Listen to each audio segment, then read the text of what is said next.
Fine, build your napalm. I don't care. See Fine, if I care. Whatever.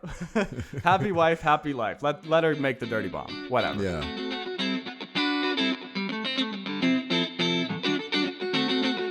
Ladies and gentlemen, welcome to Unbelievable, the podcast where I, Baron of Mid-Missouri, first of his name, Kurt Danner, tell my friend, traveling jester and last of his name, Luis Mejia, two unbelievable stories from history, one of them true, one of them fake. And it's up to me to find out which is which. Did that last of his name get you? I've had that one in my pocket for a while because I thought you were gonna like that one. I think you've had that in your pocket since you first met me, Kurt. We all know I'm gonna finish my bloodline. It's all or nothing. Either you're going to finish your bloodline or it'll be like Genghis Khan where hundreds of years from now they'll be like, 12% of the population is actually related to Luis Mejia. Only time will tell. Only time will tell. Anyway, on that note, I got two stories that I am very excited to tell you. But first, Luis, you got a little fast fact for me to test out the waters, see if you can get one over on me before I bring my whole smoke and mirror show for you. All right, you're talking a big game already, Kurt. But yes, I do have a fast fact, little fun fact for you. So, Kurt, there are some traditions around the world, especially regarding things as new cycles, new years, and things of the sort, right? Mm-hmm. Now, I must ask you, Kurt, true or false? Does the color of the underwear you're wearing on New Year's Day impact how that specific year is going to play out for you? Okay, this is interesting. So I know that there's things that have weird correlation, like the age of Miss Universe winners and the bee population or something, like track similarly. There's a Nick Cage movies and Deaths by Shark. Yeah, stuff like that. Okay, so there might be some kind of correlation like that, but I would not say that it's impacting it. I'm actually excited to hear how it might possibly be impacting your year, but I'm going to say false. I think that is false. It has no impact on how your year will go. Well, you know what, Kurt? I would say you are right. However, you're right in assuming that there are some weird correlations with that. Especially in this case, it relates to very specific Latin American traditions for New Year's Day. Okay, so there's a New Year's Day tradition in Latin America, and I think Spain also. One of them being you eat 12 grapes at midnight to represent the 12 months that just passed or the 12 months that are coming. You eat 12 grapes. That's a big one. But another one is to choose carefully what color underwear you are wearing at the beginning of the year. And depending on what color underwear you are wearing, that will be a bit of an omen, a bit of a prediction of how your year will go. All right. Now, let me give you some of the colors, the meanings of some of the colors that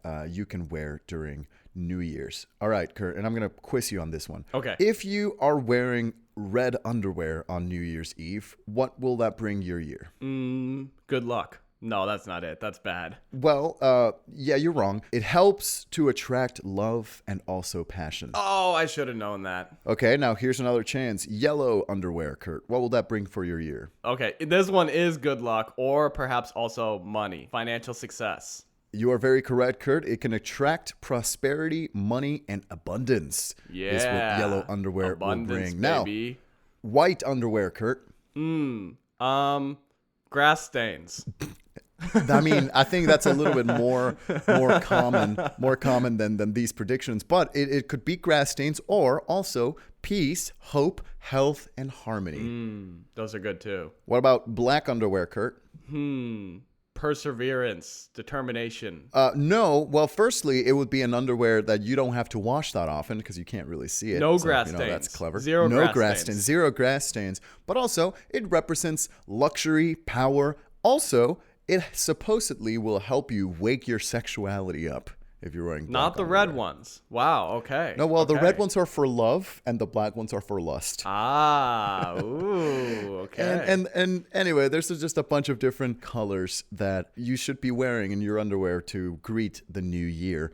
So hopefully next New Year's that you get to celebrate, you start up the year with that. And you know what, Kurt? This is our first podcast of 2023. Of this brand new year. What color are you wearing on our first podcast of this year? And this will determine how our podcast will go. Let's see. What do we got under the hood? I'm wearing blue underwear. What does blue get me? All right, Kurt.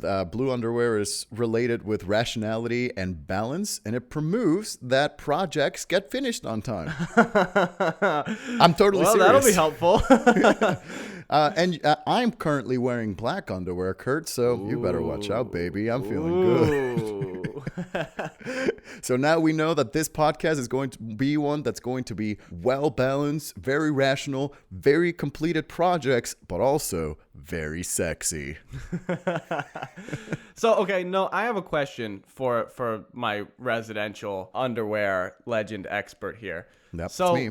if you're a girl and you have, a top and bottom underwear piece, can you wear two different colors on the first day of the year and then you get like two things? Because I feel like, I don't know if that's fair, or do you get like half of each of those things? Is there, what's the word on that? Well, Kurt, let's just real quickly, the word that you use for underwear in Spanish is calzones, and that refers to almost exclusively bottoms. As to what you're wearing on your bottoms, you could say your thongs or your pants, as the British would say. Now, I mean, I don't know, Kurt. Maybe if you're counterbalancing, on the one hand, you're wearing yellow bra and red underwear. I think that's to represent that you might make a lot of money by convincing others to love you. Oh, it combines. Wow. Yeah, maybe it compounds. Wow. But who knows? There's like a whole scientific field here. It really is. I think this is something that we can go further into detail, and we might just go further into detail. But that's to get us started, Kurt, on this very good, sexy year for the Unbelievable podcast. A little cultural enrichment, a little education, and a lot of talk about underwear. The promise that this podcast always brings. And you know what? We will deliver. And we will deliver. So, on that note, Luis, is it story time? Are you ready for me? God, I've never been more ready for anything in my entire life, Curtis. All right. Well, I want to tell you the story of a woman named Aimée Germain. And I will warn you right away that this story, I got to give you a little bit of background in the beginning. Okay. But believe me, we are going to go some wild places. So just stick with me. We're going to get there, okay? So Aimée was actually born Aimée Labadou. Ooh. She was born October 16th, 1863 in New Orleans, Louisiana. And 1863 is obviously the middle of the American Civil War. So Aimée is born to the Labadou family. The Labadous are one of the families in New Orleans that are recently come over from France. They still are pretty wealthy. And as a lot of families like that did in those times, Aimée and her mother were sent to live with relatives in Paris for the duration of the war. And I'm sure they would have great big parties, and whenever they were celebrating, they would yell, "Labba-dabba-doo!" Labba-dabba-doo! Wow, you really think that one's going to make the final editing cut to get in the podcast, Luis? One can dream, Kurt. All right. So 1865, the Civil War officially ends, but this is actually just marking the surrender of the largest number of troops. So there's still scattered Confederate troops out there fighting in the years afterwards. Much of the South is also destroyed from the latter years of the war. And even after all this passes, what happens next is the era of Reconstruction in the South, which is a pretty volatile period. So because of all this, Aimée and her mother end up remaining in Paris for a pretty long time. We're not going back to that mess. We're They're staying like, out here for the a water while. is fine over here in Paris. We're just going to hang out while you guys figure out who you do and don't want to give voting rights to. Yeah, guess so. So they're in Paris until 1877.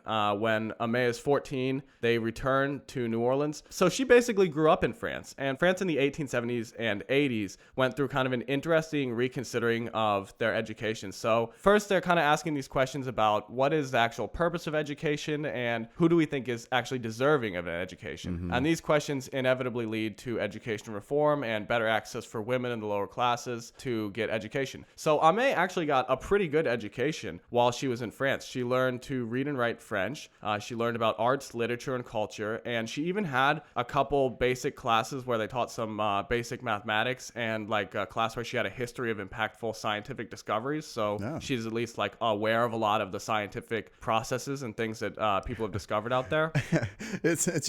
She's just aware of the things. Yeah, sure. I know what calculus is. I know about calculus. What is it, you ask me? I don't know, but I know it exists. It's kind of like women's education in this time period in France is landing in this weird limbo where it would be strange for her to be learning about like how to do engineering and stuff, but she can learn about engineering feats of the Romans that they historically did. So she's kind of like tangentially learning about all of this stuff, definitely more in depth than a lot of other young women at the time. The French are like, God forbid they get any ideas. Yeah, right.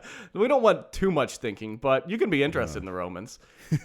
But speaking of interest, another thing that they have them do in the school system is they have them do sort of study groups. So basically, it's like a guided book club that they would encourage them to do outside of studies. So the girls would meet, there would be someone there to kind of chaperone and guide the conversation, and the girls would take turns choosing what books they're going to read passages from. Whenever it was May's turn, she would always choose books about architecture or historical engineering, things that are like, you know, basically more nerdy. Things that you'd be like, really? You're a 14-year-old French girl and you want to read about architectural engineering? But it seems like she's genuinely interested in just extremely intellectual and knowledgeable things about history and kind of the world in general.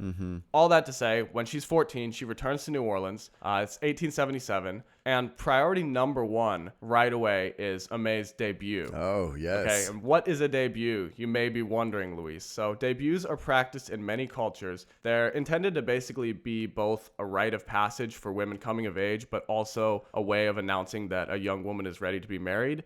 In New Orleans, typically these girls would be ages 16 to 21. They'd be from wealthy families. And the purpose of a debut would be to attract suitors. In some cultures, it's actually ends up being more of like an arranged marriage where it's kind of like a gross window shopping-esque thing. This is more just like a way to say like, hey, I'm ready to be married, and then get out and meet a bunch of eligible bachelors. This is what we in Mexico would call a quinceañera, Kurt. Works in the very same way. Very similar, except this will last for an entire year, and it'll be more like going to several events and dates kind of every week and functions and being presented in places. Is that why you would take me out to dinner every other week when we were living together, Kurt? Yeah, so I can get a good dowry for you, hopefully.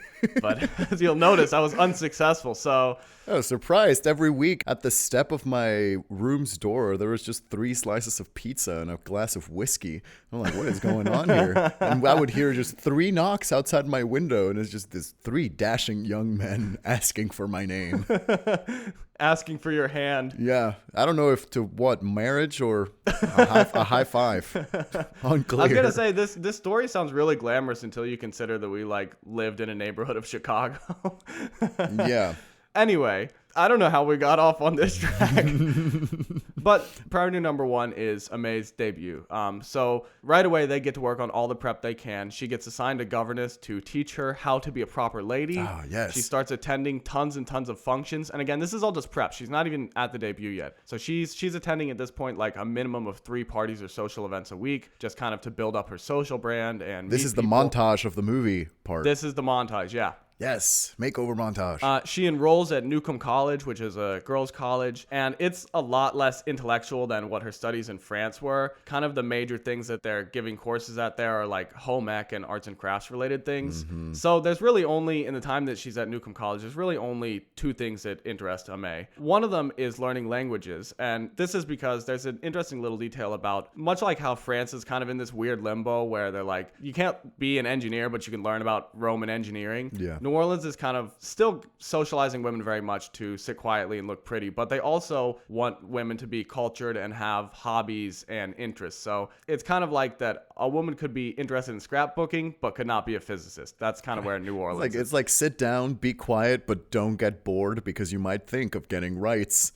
Yeah. Well, no, it's kind of like if you're hosting or if someone decides to ask you something, you can be like an interesting conversationist. But other than that, you don't really need to know too much. Yeah. So all this to say that one of the things that is like quote unquote permissible for women to be learning in New Orleans at this time is to speak a lot of languages. So they're offering a lot of language courses at this college. Amé takes a bunch of them. In total, she's said to have spoken French, English, Spanish, Latin, and a bit of German. The other thing she does at this college that really interests her is pottery. Newcomb is really known for their pottery program. Amé, of the courses she does, she actually seems genuinely interested in pottery. It seems like maybe because it's more of like a working with her hands thing, it's more attractive to her. So this is basically Ame's life, nonstop until her 21st birthday. It's just all parties, pottery, and a governess. The dream. Yeah, it's go, go, go. We're in a big Quentin Tarantino montage here. Yeah, seriously. But it is not very intellectually stimulating for Ame, who before this was like, doing study groups about architecture and stuff. Either way, though, we get up to 1884. Ame is now 21, and she gets presented at the Pickwick Club, which is a major club in New Orleans. So this is the beginning of her debut year now. She also goes to several Mardi Gras balls and is presented there. And in addition to these things, she'd be going to a lot of parties and events where she'd have an assigned date. So I don't know the names of the specific Mardi Gras balls she went to, but what I do know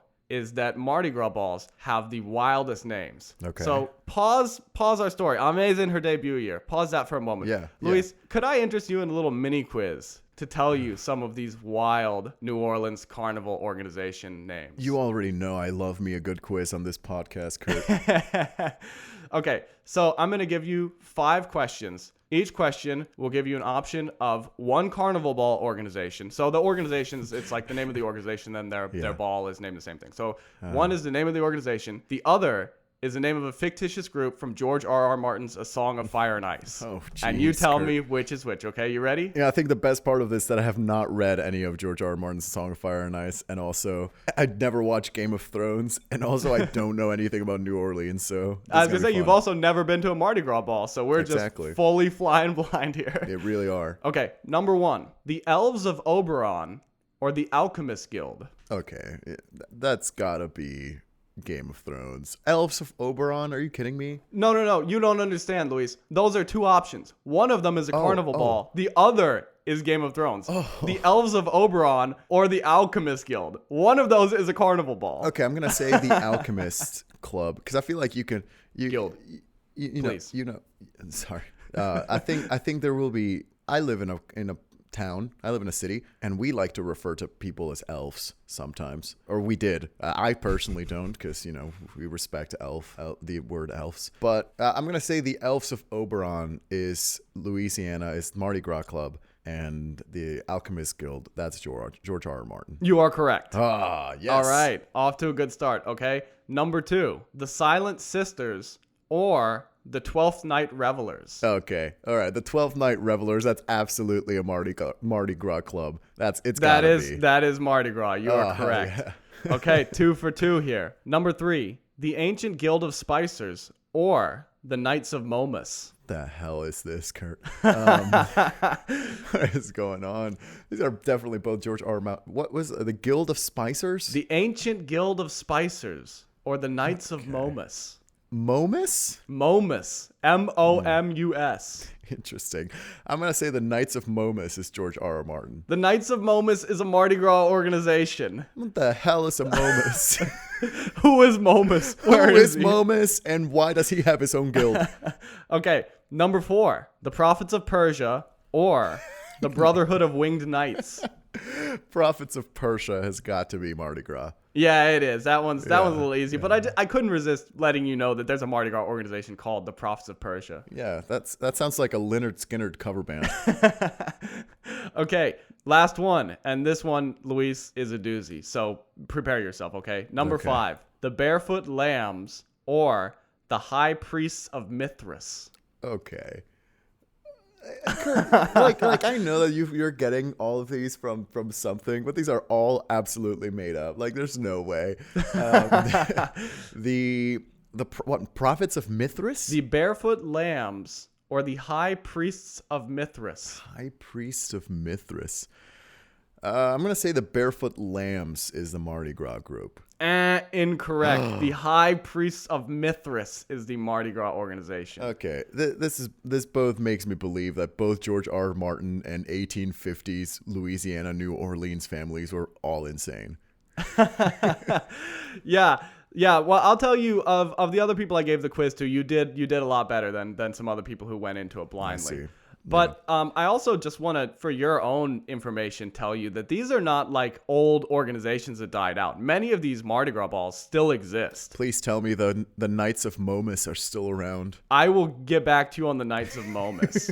but yeah, I gave this quiz to, as you know, one of my friends is New Orleans native. I gave it to her. She got all of them right because she recognized all of the organization names. So these are like known Mardi Gras balls. Anyway, that was a fun little tangent to go on there to share that with you. Now, let's go back to Ame, who, as you may remember, is in her debut year. So she's out and about meeting all the eligible young bachelors. And somewhere in this year, she encounters a man named Henry Germain, which, as you can guess by his name here, is going to end up being Ame's husband. And how this actually turns out is he gets paired up with Ame at a debutante party. And he's so smitten with her that afterwards, he goes to some of the people who are like the planners and organizers of these types of events and says like, hey, every time I'm at a function with Ame, will you quote unquote randomly pair us together? So basically he can get like as much time to court her as possible. Oh no, Ame, what are the odds? You were I here know. too? I know. Oh man. But this seems to end up being an effective strategy because they do end up getting married in 1886. So now Ame is on to married life, which is somehow even more boring than debutante life because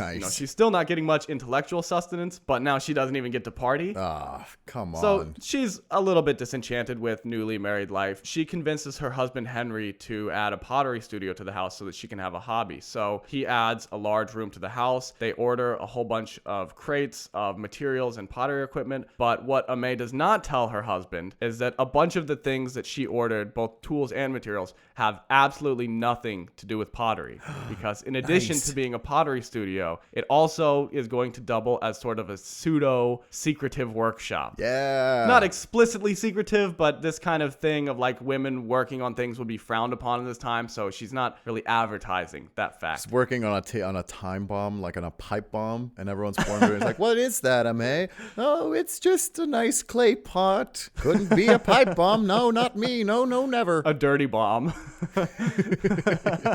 Making homemade napalm, and everyone's like, Ame, what are you doing this time? Oh, it's just a vase. Yeah, but the workshop doesn't really have any specific purpose. It's just kind of to entertain her restless mind. So she'll really just disassemble and reassemble whatever she can get her hands on, including, like clocks, cameras, telescopes, just kind of whatever small items could be simply taken apart, and then she can try to put them back together. And at first, it's mostly pottery studio and a little bit pseudo workshop, but gradually becomes more and more workshop and less pottery studio. Yeah. And it's not clear at what point in this Henry noticed that this pottery studio kind of doubles in its function. He had to have at some point, but he was generally pretty busy with work, so it seems like he's kind of like, I'm off doing things. My wife is not complaining. It's all happening like inside the house. I don't really care, like whatever. So he doesn't necessarily approve, but he's not standing in her way. Fine, build your napalm. I don't care. See Fine, if I care. Whatever. Happy wife, happy life. Let her make the dirty bomb. Whatever. Yeah. So disassembling things inevitably leads to building new things. And one of the things that she does first is she has her hands on a lot of telescopes. So she starts like piecing together new telescopes from old broken telescopes. So it's like this one has a broken lens. This one has a destroyed body. You can make one functioning telescope from this. She builds a couple telescopes from old parts. And she also makes a couple devices to make new pottery imprints. Okay. So ways to like put imprints in pottery or shape pottery in a way that you wouldn't be able to with your hand. And in 1899, she actually patented a prototype for a telescope with 2 interchangeable thicknesses of glass. So it's got like a little zoom action on it. You can get like a magnifying factor. The 2 times zoom, you want to really get in there and see the details. 2 times zoom. It's the 4 times scope. Yeah. And because it's a patent and it is a little bit of a cool item, and it's a bit strange that she's just, really like a wealthy housewife who invented this telescope. It does make a little bit of local news. Not really anything major, but... Oh, but what will Mr. Germain think? It's out in the world. The patent is out. He's got a very much don't ask, don't tell situation going on, it seems like. I mean, I don't really have a lot of detail on that, but it's not something that he was like in the street like, hey guys, have you seen my wife's in there just churning out inventions? But he's also not like stopping her from doing this. So after the telescope, Ame would go on to design the thing that she's probably best known for. And to get to how she figured this out, I have to explain to you 2 things that were invented right before this. Okay. So first of all, in 1880, what we would kind of think of as like the modern projector was invented. And what actually happened happened is people were getting their hands on light bulbs more often. So people just started taking like old projector designs, but now they're using a light bulb as a light source and realizing like, wow, you can do so many things with this new light source and stuff.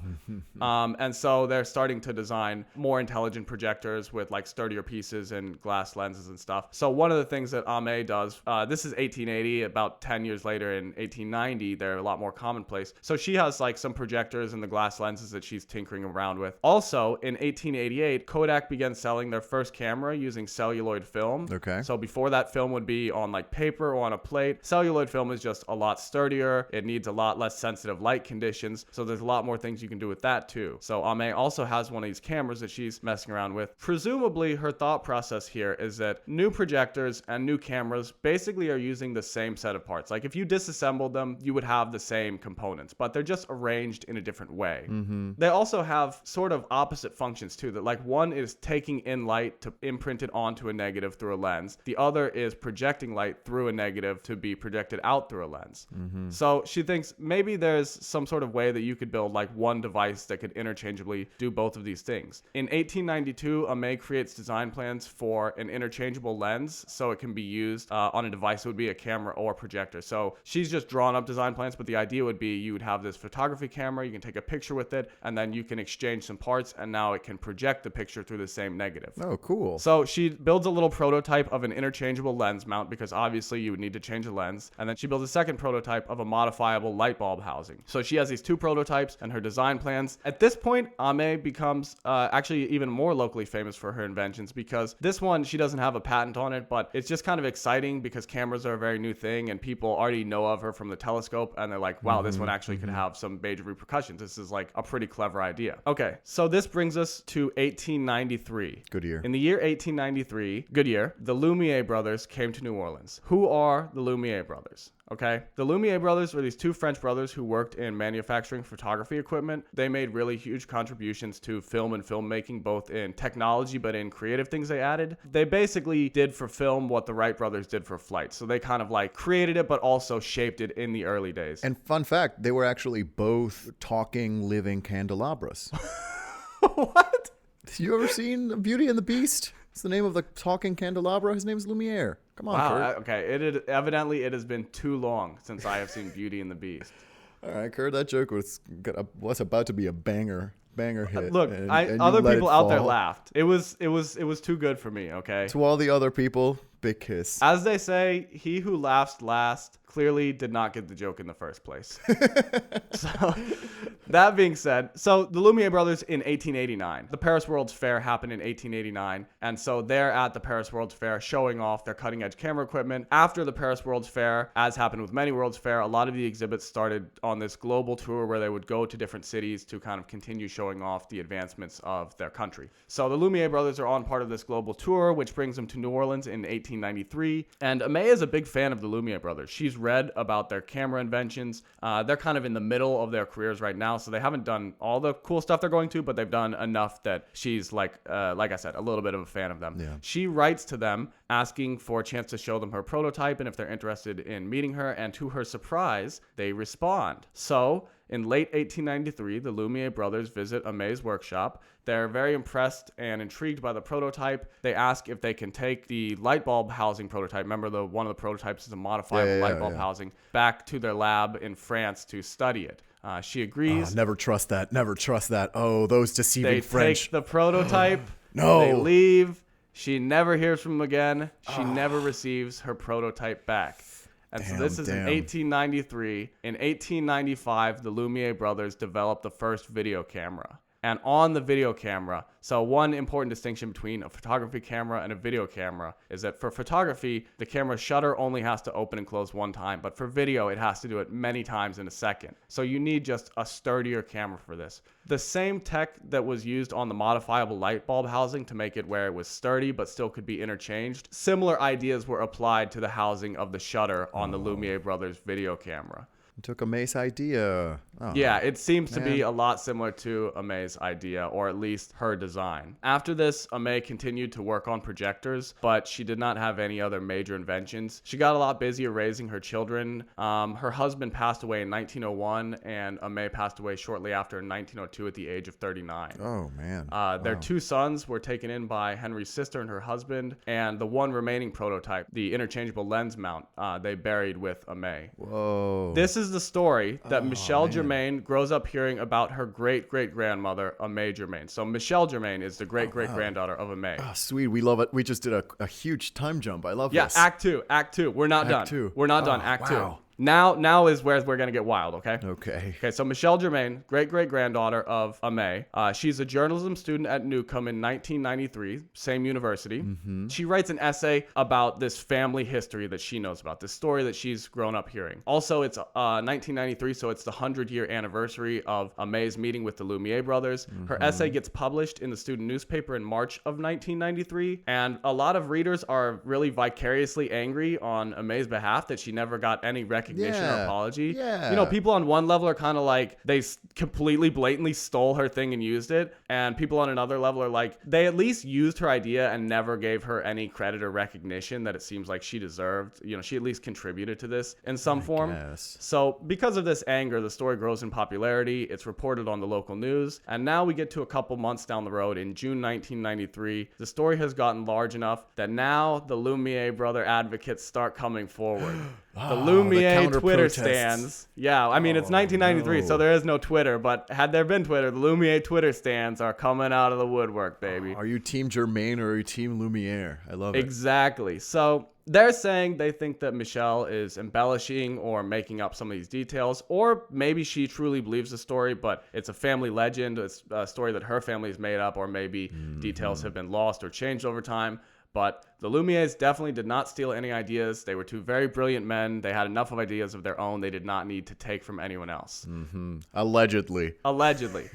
Michelle at this point has graduated, and she is undeterred by this criticism. And she's like, you know what? You got a lot of good points, okay? There is not a lot of physical evidence to back this up. So let's go get some evidence, okay? So here's the plan, okay?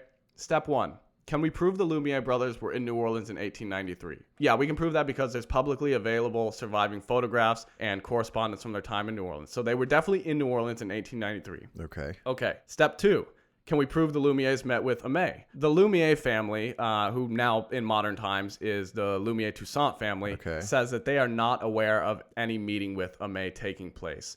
So other than the word of mouth evidence, there's not really any physical evidence. It's all just kind of anecdotal. And Amay told people at the time about this meeting, but now because it's a story that's been like passed down through generations, it's kind of all funneled through this one choke point. Sure. So, you know, there's a lot of quantity of evidence, but it is all just word of mouth. So put a pin in that for now while we go to step 2.5. Can we show that Amay's prototype has similarities with the Lumiere's camera? Okay, because the modifiable housing prototype is, you know, gone. It's lost to time. But the interchangeable lens housing, she designed both of them for the same thing. And they're different pieces of tech, but maybe they would have similarities in like their intention in their design or the way that they were put together or the ideas. And the interchangeable lens mount is where, Luis? It's buried with her. It's buried with her. Yes. Oh, man. Hell yeah. There's also a hope that perhaps the original design drawings, like the plans, are buried with her with the prototype. So if that were the case, then it would have a drawing of the second prototype, which then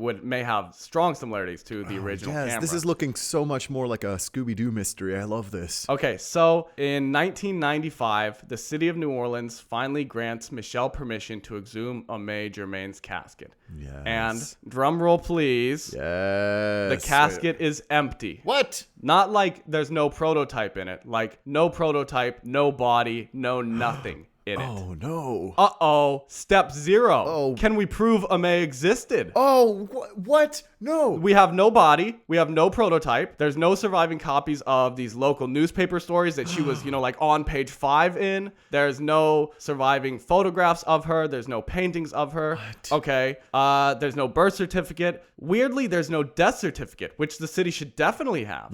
All right. What about the telescope patent? Remember that? She had the telescope patent. Yeah. Okay. Yeah. So there is a telescope patent for an Amay Germain. But this story starts circulating that there is another inventor in Baton Rouge named Armand Germain who had a couple patents in electrical wiring around the same time. Maybe it was a patent meant for him and it was misread or miswritten as Aimée Germain. Oh, God. So the only real physical things they have of her, they have a journal that she wrote, but it doesn't cover the time period of her life when she would have met the Lumières. So it's kind of nothing for that. And they have some alleged personal possessions of her, but that's not really any proof. Yeah. So now we're in a real pickle because, of course, the story becomes even more sensationalized now. And now Michelle's like kicked a little bit of a hornet's nest because everybody's in her business. And there's a lot of questions like, did Michelle lie? Did her family lie to her? If she's not lying, where's Aimé's body? Michelle's just sitting in her study alone at night, just with a glass of whiskey in hand, just thinking, did I really have a great-great-great-grandmother?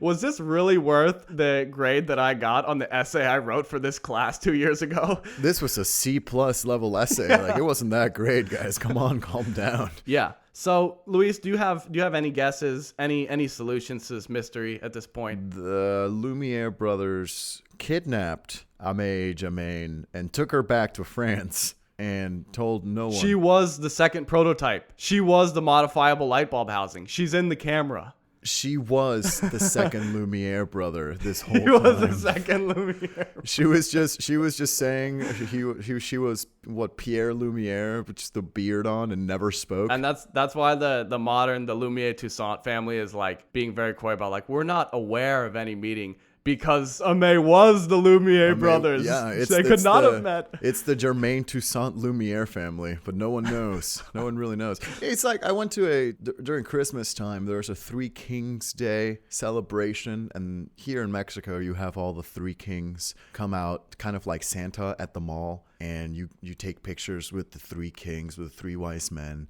And they're all these big, like, robed, hooded, big bearded men, right, that are just there. That's the traditional folk meaning of the three kings. But I went to go take a picture with these three kings, and I noticed that one of them was eerily silent. Okay. And I took a deeper look at this person, and I noticed it was a woman underneath a big bushy beard, like a beard costume. But she was very silent because the three kings in the lore are all men.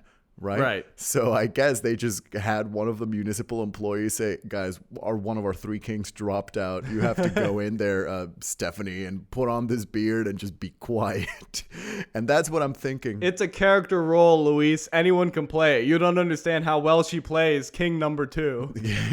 Well, now that's getting me thinking. Maybe Aimée just... Like, we remember the Lumiere brothers as Lumiere brothers, but there was actually not a second Lumiere until 1893 when the first Lumiere went to New Orleans and came back with a long-lost brother. Whoa.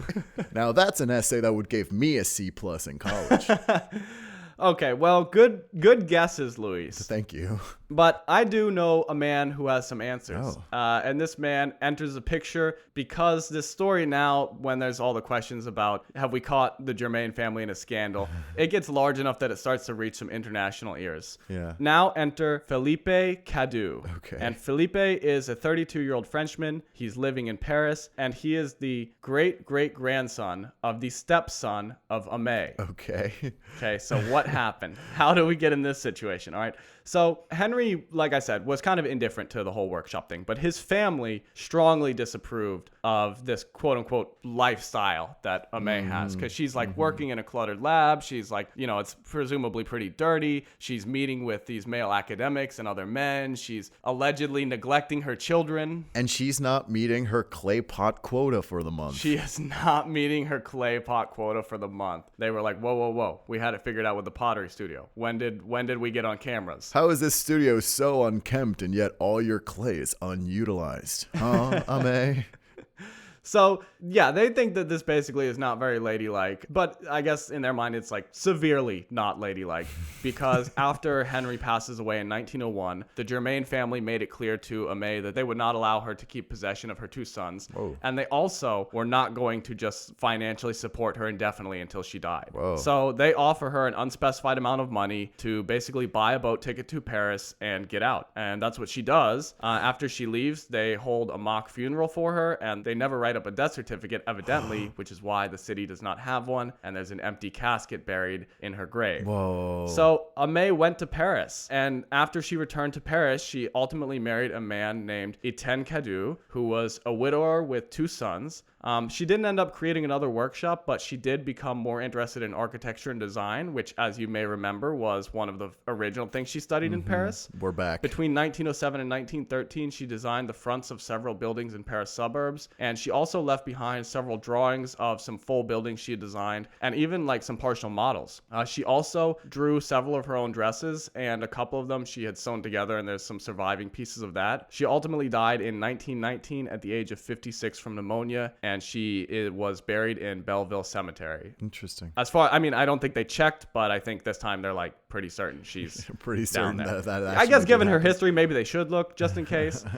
But none of that is important, because I know what you're wondering right now is, did she meet the Lumiere brothers, right? Yeah. We got to get some answers on that. Yeah. So in addition to the other things, the Cadieux family also has the prototype that was allegedly buried with Aimée. Unfortunately, like I said earlier, because it's 2 different pieces of tech, even though they were made for the same thing originally, it's pretty difficult to compare. Are there similarities here? Are there not similarities? I mean, they're both pretty simple machines.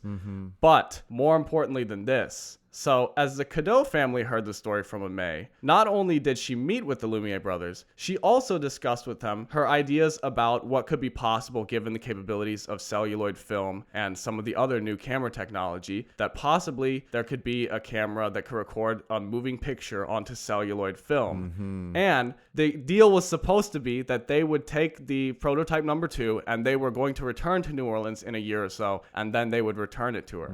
So the story that they heard is that she very blatantly, not that they just took her idea, that they took like a big chunk of her idea. Maybe they had already had it before, but either way, she was all over this video camera thing. There's no way to, definitively prove this for sure, but Aimée was definitely real, and she definitely believed that the Lumiere brothers had stolen from her. Whoa. In 1999, France posthumously awarded Aimée Cadieux the Order of Palm for her contribution to academic and scientific advancement. And in 2005, after Hurricane Katrina, Newcomb College and Tulane College were both pretty damaged, so they ended up joining to create a joint Newcomb-Tulane College. They built a new pottery wing on their art school, and the pottery wing they named after Aimée Germain, because as you may remember, one of the 2 things that she did a lot at Newcomb was pottery. They also created a scholarship for women going into STEM fields named after her. The Lumiere-Toussaint family, for the record, still maintains that the brothers never met with Aimée, as far as they are aware. Cowards. So it's all up to the court of public opinion, but that's it. What do you think of that, Luis? Oh wow! I mean, this took the turn I wanted it to take, Kurt. Like just a Scooby-Doo turn? A Scooby-Doo turn, yeah. Just Yeah, a secret exile to France. That was nice. I like that. I always enjoy a nice secret exile. And the villain was the Germain family all along. Well, I guess it might be the Lumieres too, but that was a very Scooby-Doo twist. Very, very Scooby-Doo twist, and they would have gotten away with it if it wasn't for the Lumiere-Toussaints, If it wasn't for those meddling great-great-granddaughters. The great-great-grandson of a stepson. This is fun because this was confirmed to be the same Aimée that was buried in France, right? The same Aimée. Aimée Cadieux was the same Aimée as Aimée Germain. Yeah, in total, she was born Aimée Labadou, married to Aimée Germain, and then married to Aimée Cadieux. Unofficially died with that name and was reborn again as Aimée Cadieux. Yeah, I mean, the thing is they have, the Cadieux family has, so much of her stuff that they can confirm that she is the same person because, what are the odds that they have a prototype from another woman named Aimée who says she came from New Orleans, and also this family in New Orleans separately has a story with some of her other stuff. Yeah. Well, that's interesting that everyone just went along with the fact that Aimée had died, even the sons, I would imagine that the sons would have been more interested about the death of their mother, but I guess if they were young children when she died, they were much like their father too. And like the Germain family was a pretty powerful family in New Orleans because they owned a lot of the ports, so they were like very busy and involved with business stuff, but also they were not super old at the time. I mean, I think this was probably one of the reasons for the mock funeral, is because they wanted them to just take this and move on with it. It is one of those things that, like we say before, you just go back like 100 years, I mean anywhere but 100 years in an American, you're like, holy cow, it was the Wild West. Like, we Seriously, only recently got civilized. And especially with, I guess, record keeping, right? And document maintaining. You say 100 years ago and you think, oh, of course, there would have been papers and documents that would have verified that this person was indeed alive or not, or maybe a municipal person that was there to record that this person actually died. But no, I mean, you just go back 100 years and there's absolutely no documentation to prove all this. Because frankly, it would be impossible to do a secret exile right now, right? Yeah. Like, I would love to exile myself just somewhere, just for the hell of it. Be like, guys, bad news. Aimee Germain is dead. And then someone would be like, weird, her phone location says she's in France. Hold on. Forgot to turn off my tracking. No, that's great. And you know what? I've been currently researching some of my own family history dating back to early 1900s, 1800s. And you do find that it's very difficult to get these documents even 100 years ago. Yeah. Even 80 years ago, right? So this does ring very true. So what happened with Michelle? Is Michelle still around advocating for Aimee? It's not like she made her whole career about the Aimee thing. I kind of think it's kind of like once she cleared her name, I imagine she did not intend to put herself that much in the middle of like an international conflict. Right. Probably once she was in the middle of it, just badly wanted to be out of it. So once it's like the court of public opinion has decided, okay, Michelle's not lying to us, Aimee was probably done wrong. I think that's good enough for her, and she moved on to better stuff, hopefully. If this happened in 1893, this year, 2023, Kurt, is going to be the 130th anniversary of the alleged meeting with the Lumiere brothers. Of the alleged meeting. So we could, if anything, we could revive this anger between the two families, the Germain and the Lumiere families. If anything, if this podcast is good for anything, it's for angering its listeners. That's true. And lying. So are we telling the truth? Who knows? Luis, I want to tell you a story about what may be the scariest bridge in the world. Ooh. And how could it be the scariest bridge in the world? Well, let me tell you, because this bridge may be possessed by a demon. And hold your applause, not just any demon, a demon that hates dogs. Oh, no. Specifically hates dogs. He hates dogs so much. Oh, my goodness. If it is a demon. Let's get to it, all right? So this bridge is called the Overton Bridge. It's constructed in 1895 near Dumbarton, Scotland. Okay. It's a stone bridge that crosses the Overton Burn, which is basically just like a small creek. I mean, it's like a creek where it's so small it's not even flowing water constantly. Mm-hmm. So it's just a stone bridge that arches across it. It's basically a 50-foot drop down to brush and rocks, and it's part of the Overton estate. So there's like the Overton farm and the Overton house, and then the Overton Bridge crosses this big gorge in the land near the Overton house. Nice. Now, I'm going to send you a picture of this bridge because I feel like calling it a bridge and just describing it as a stone arch bridge does not do it justice to what this bridge looks like. So can you give us some more descriptive words here? Yeah, this is I think if you were to look up on Google, eerie looking bridge, I think this is what you would get. It's a stone arch bridge with fairly weathered stone. You can definitely see some bricks that are like smeared in black from, I guess, pollution. And from what it seems, it's in the middle of this little,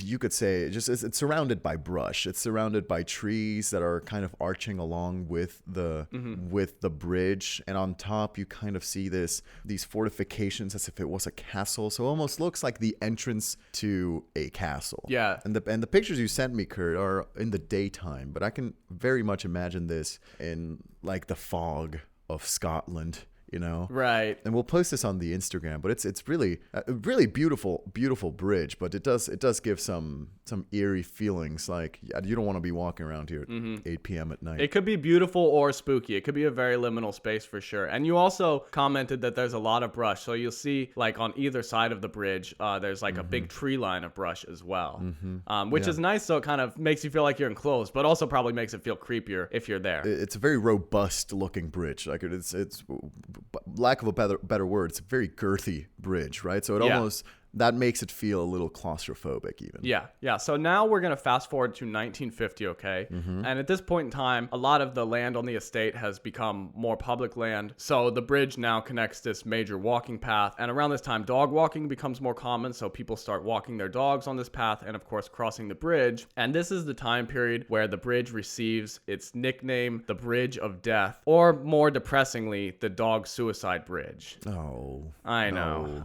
And this is because people begin reporting a strange number of dogs running and jumping off of the bridge as if they're in some sort of trance. Interesting. And so this is sort of a local legend until the late 2000s when the story becomes a lot more widely spread. This is just my own personal speculation, but maybe this is because the internet allowed this to grow out of just the regional area. But it's estimated that since the earliest reports in the 50s and 2010, around 50 dogs have died from jumping and another 600 have jumped and survived the fall. Oh, God. And even more eerie, there's a lot of anecdotal evidence of stories of dogs jumping off, then going back up the bridge to jump again. All right, but are we sure that they're jumping, or is just one angry owner just tossing the dog? Well, let's see. Because speaking of anecdotal evidence, so there's a ton of stories from people like this, okay? So, sorry, I think that should be the subtitle of this podcast. Just speaking of anecdotal evidence. Seriously, we take some anecdotal evidence as you said as gospel all the time. We do. I love it. Really, we do our love best, but we are the misinformation central over here. it. That's true. Sorry, go on, Kurt. Yes. Okay. So this is a story of one person whose dog jumped off the bridge. Okay. In 2014, Alice Trevorrow was taking her dog Cassie for a walk, and Cassie's a pretty well-trained dog, so they park near the bridge. She lets Cassie out. She doesn't put her on a leash right away because, like I said, she's a very obedient dog. Here's a quote from Alice. "She's so obedient, I didn't put her lead on. Me and my son walked towards Cassie, who was staring at something above the bridge. She definitely saw something that made her jump. There was something sinister going on. It was so out of character for her." And so all of these stories are very similar to this, and they have these common themes that the dog seemed possessed or acted out of character, and it happened very suddenly, and it happened very quickly. Even a lot of stories of people where they just say they weren't even that close to the bridge, and the dog suddenly bolted and jumped straight over the side. They were merely acquaintances with the bridge. They were just work friends with the bridge. But still, this dog just went for it. So as far as explanations, right off the bat, I think as you can guess, I mean, one is this is an area where people are very superstitious. But here we go. Bring out the supernatural explanations, okay? You ready for this, Luis? Let's do it. All right, so first we've got just the generally, it's haunted, there's spirits. Blah, boring. Come on, give us typical Scotland. Give us the down and dirty details, you know? Yeah, come on. So one of the major legends is that there is this spirit called the White Lady of Overton. Ooh. Allegedly, I mean, this is true that the first Baron of Overton, he died and his wife lived on in the house, the Overton house, for 30 years after his death, grieving. This is back in 1908. And so there's a legend has it her grieving spirit still haunts the bridge type of thing going on. All right. She had 30 years to grieve and that wasn't enough. That's what I'm saying. Like, when will the business be finished? I mean, from what I'm hearing, it sounds like she had a lot of time to process, but also, she's not only having a lot of time to process, but she's what, a lord or a lady? She's having a lot of time to process, just wiping her tears with cash. Come on, Ghost. She's a woman who has access to clean water, at least. So that's like, you know, yeah, pretty seriously. good, all things considered. On, man. Yeah, sure, you can be sad about your dead husband, but after year 11, I feel like you're kind of over it, right? Listen, lady, the dead husband thing is rough, but have you tried dysentery? Yeah. Okay, so you're not biting on the White Lady of Overton. That's No, that. not No, at all. okay.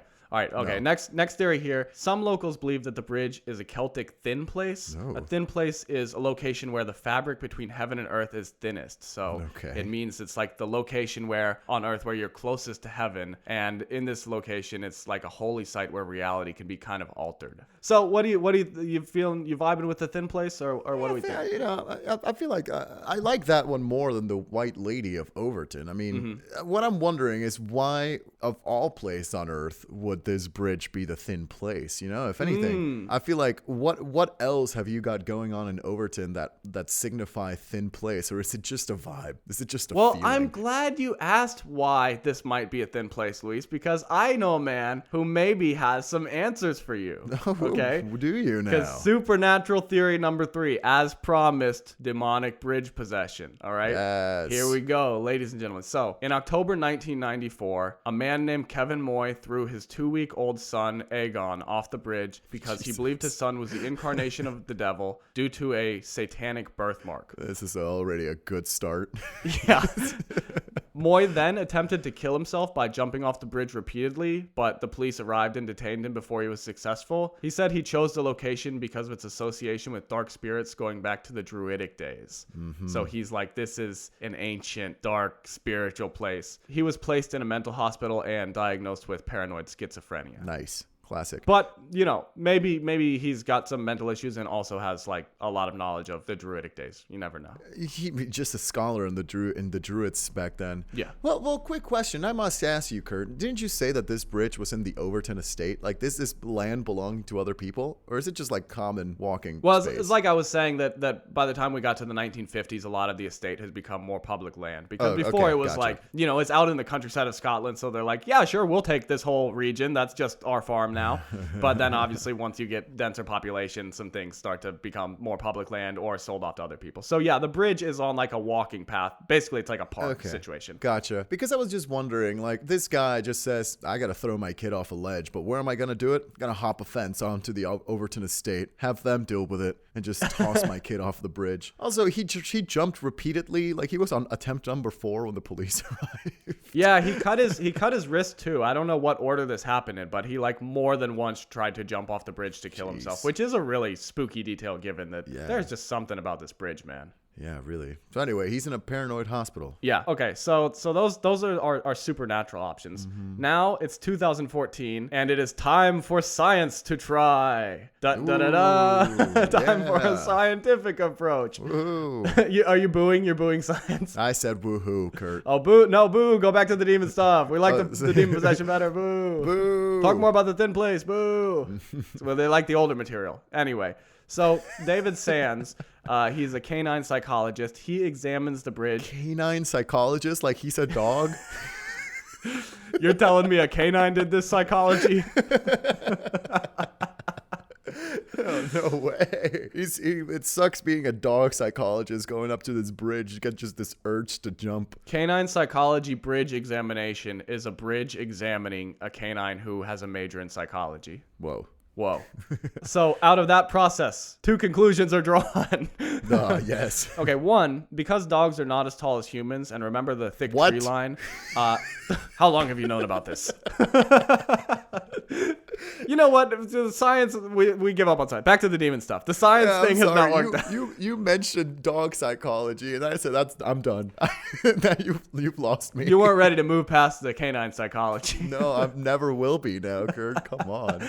Okay, dogs are not as tall as humans, and a well-established fact on this podcast. Yeah. You remember that there's the thick tree line before the bridge. Also, the bridge has these tall walls on either side of it. Maybe the dogs can't see the drop-off, and so then when they get onto the bridge, they don't realize that there's like 50 feet of nothingness below them. Oh, shoot. Also, the scent of animal carcasses and mink urine is causing the dogs to go into a frenzy and chase after the smell. So he thinks that there's like, I don't know why dogs would be more attracted to dead animal carcasses in the gorge, but something about the mink urine specifically, he's concluding that this is like makes dogs go into a frenzy. I mean, speak for yourself, Kurt, but mink urine makes me go wild. Okay, so you're throwing your lot in with David Sands, with the canine psychologist. Well, I feel like it kind of makes sense. Like the theory of it's just hard to see the drop off. As much as that seems like a stupid conclusion, it's kind of an Occam's razor solution here. Where, well, okay, yeah, I guess it makes sense that you can't really see where the drop off is, and if they're kind of attracted to walk towards the path that might lead them to fall down because of mink urine, yeah, maybe. Now, 2 things here. 1, so just to be clear, when you were a kid and your mom said, so if all your friends jump off a bridge, you're going to do it too, you're like, is there mink urine? Yeah, that changes things, Mom. I got to know about the mink urine situation first. It's actually, the friends thing, not so as important as the mink urine. Mostly we got to know about the presence or lack thereof of the mink urine. Lack thereof of mink urine. A disturbing lack of mink urine on this bridge. Let me tell you, okay? You guys got to clean it up around here. Yeah, I mean, a dog told me this, and he's a psychologist. He's a psychologist. Right? But secondly, the mink urine thing does not explain the dogs jumping multiple times off the bridge. I mean, maybe it does. Maybe this mink urine is some good stuff, but I don't get how, if like you'd think after the first 50-foot fall, you would then be aware of the terrain. I mean, the lengths you would go for mink urine, Kurt, once you get a taste for it, it's a little unreasonable. You get the taste for mink urine. Yeah, once you acquire the taste for mink urine, Kurt, there's no going back. All right, well, you and David Sands, our canine psychologist, are the mink urine boys. You guys are on the mink urine train. It's like Sid Vicious, just tattooed on my chest. Gotta get my fix of mink urine. Give me my fix. Give me my fix of mink urine. Counterpoint to this mink urine thing, John Joyce, who is a local hunter and 50-year resident of the area, has a look around and declares there are no minks in this area. Which, No. I mean, do with that what you want, because we got the canine psychologist, which I have like a tough time grasping how trustworthy of a person that makes you if you're a canine psychologist, is in here and like, I declare it as mink urine. And then John Joyce, whose qualifications are he's lived here a long time, is like, there are no minks here.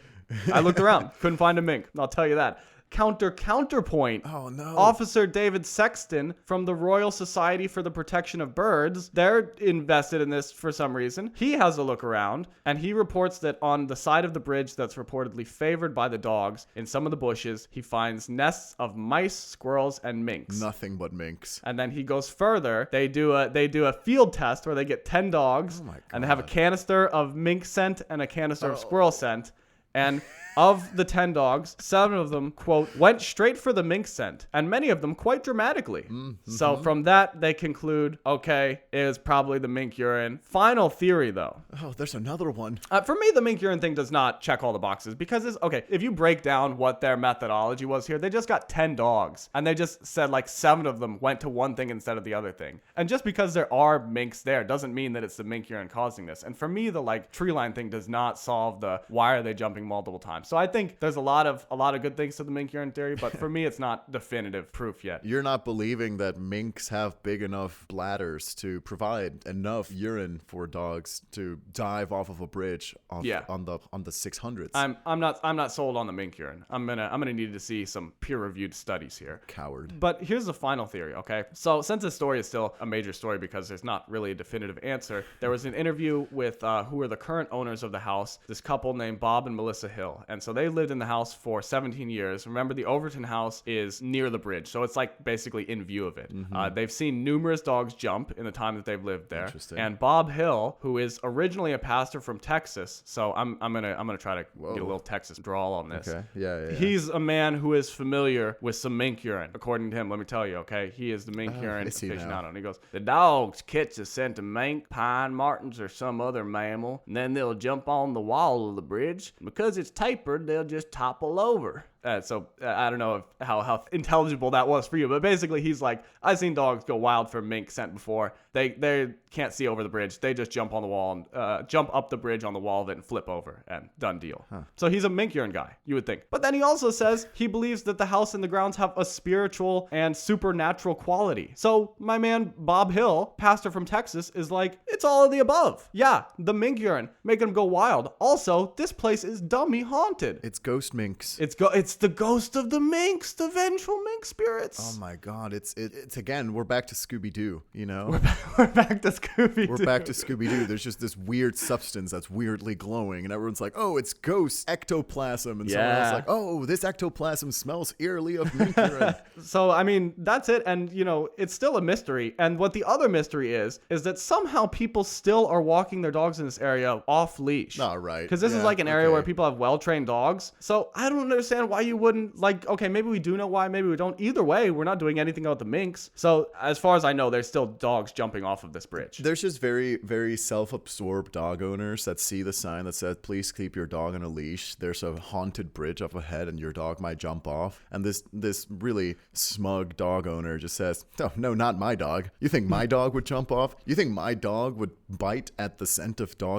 mink urine, sorry? Of course not. You think frickin' Maximilian over here is going to try that stuff? Never. Not my dog. Not me. Not never. And then the dog just jumps off and dies immediately. All right. Tell me now, Luis. Can Lucho go on the mink urine bridge? Will Lucho make it across the mink urine bridge? For those of you who don't know, Lucho is a dog of mine that has since passed away. And you know what, Kurt? I like to think that he crossed the mink urine bridge off to a better place. He's on the other side of the mink urine bridge now. He crossed the mink urine bridge to salvation. Yes. Oh, Lucho. I believe it. But no, I'm not saying, I mean, you're saying like people are ignoring the sign. No, there's not even a sign. Like it's allowed to have your dog off leash in this area. And they're not even, I guess people know, but basically all that's been done is they're like, hey, you guys notice that there's like a waterfall of dogs going over this bridge? And then there's about, 30 years or so where off and on people are trying to figure it out. And they're like, it's probably mink urine. And then that's it. Nothing. Let the dog waterfall continue. So strange. Yeah, let it all hang out. I don't really have any more. I mean, that's the end of the story there. Both of these stories, there's not a real nice bow on the end of them. It's kind of just like, and that's it. So, I hate to leave you on a ledge here, but I got no solution for the dog waterfall. On the ledge of the mink urine bridge? On the ledge of the mink urine bridge. What if we kissed on the mink urine bridge? Boy, oh boy, am I about to jump. It's when the voices in my head become the voices outside my head. I'll talk you down from the mink urine bridge, Luis. No. Into my arms. Spray some mink urine on yourself. And when I say talk you down, I mean like you're on the edge and I'm at the bottom with a puddle of mink urine, like jump, do it, come down here. Right.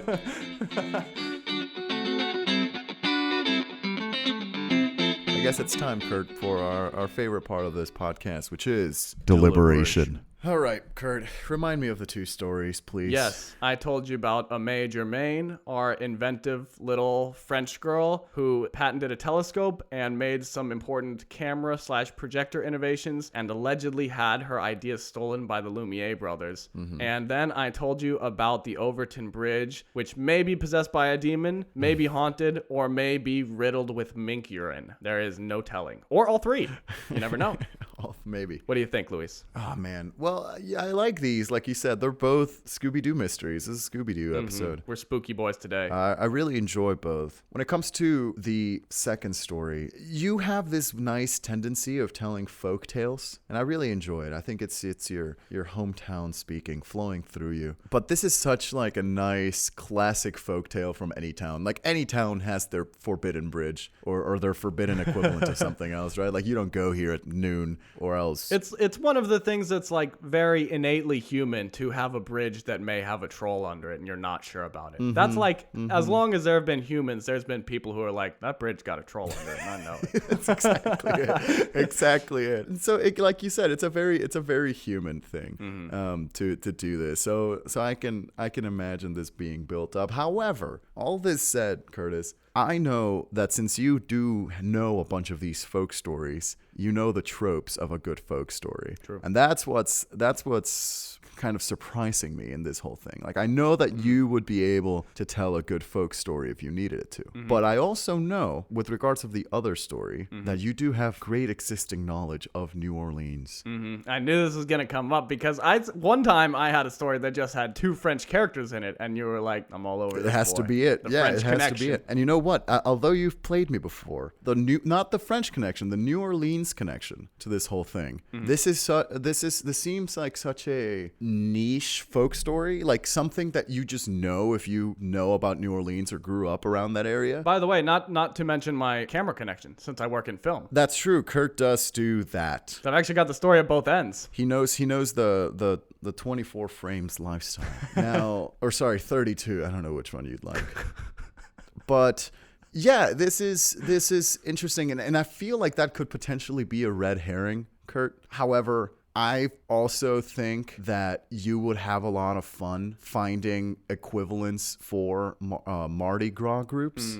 You know, like I feel like that would be really fun. Like you have this group of Mardi Gras organizations, and then you say, okay, hold on, what can I pair this with? The Mardi Gras organization's minigame is independent of the stories, regardless of which stories are true or false. I did not lie to you about the names of any Mardi Gras organizations, nor the names of any groups from George R. R. Martin's A Song of Fire and Ice. All right, Kurt. Well, you're just making this just a little to bit twist the knife a little bit. Yeah, seriously. Now I really don't know if you're driving me out down the wrong path. Now you just have to like process that there's like the Knights of Momus out there and stuff while you're trying to think of this. The Knights of and on one part of my brain, I just have Knights of Momus floating around. The other part of my brain is just mink urine. So I don't know how I'm going to manage. It's a real stew in there, I'll tell you that. It's just all mink urine and Knights of Momus all the way down. This stew that's going up in my noggin is oozing out my ears, and it doesn't smell nice. But with all of that, Kurt, I'm afraid I'm going to go with the easy answer. Again, I mentioned Occam's Razor earlier in this episode, and I'm going to stick with it. So I think the New Orleans Aimée story is indeed the real story. Final answer. All right. Ame, our girl Ame Labadou, Germaine, Cadeau.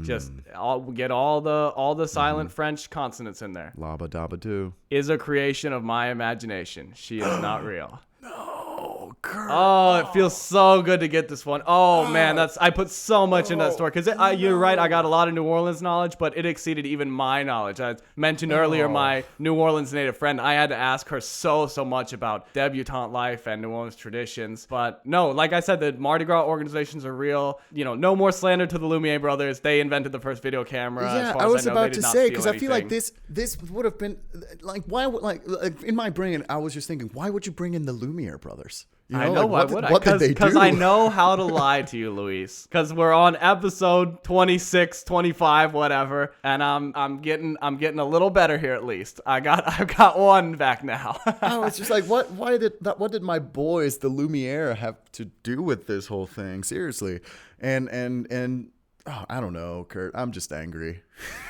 I know. Well, the thing about that story is it's got so much whiplash in it because it's like, okay, we're in the American Civil War. No, we're in Paris. No, we're in debutante life. No, she's an inventor. No, the Lumiere brothers are going to do something. No, we're in 1993. So I feel like there's just so much to keep up with of like, you keep thinking this is where the story is going to go and then it goes somewhere completely different, that it does not give you any time to think about which of these details are true and which are false. Also, I think having a story in which they call into question like the validity of the story itself, just like that level of meta, probably really mess with your brain. But do you want to talk about the Overton Bridge? The poor dogs. 650 of them. The mink urine is real. The mink urine is real. The mink urine Kurt. could be real. It could be the mink urine. And I should have smelled this mink urine just like the dogs. I should have followed that scent off of the bridge to the truth. You should have. And does it make you happy to know that Bob Hill, original pastor from Texas, who's like, there's mink urine and ghosts in these woods, is real and lives in this house? Yeah, the thing what makes me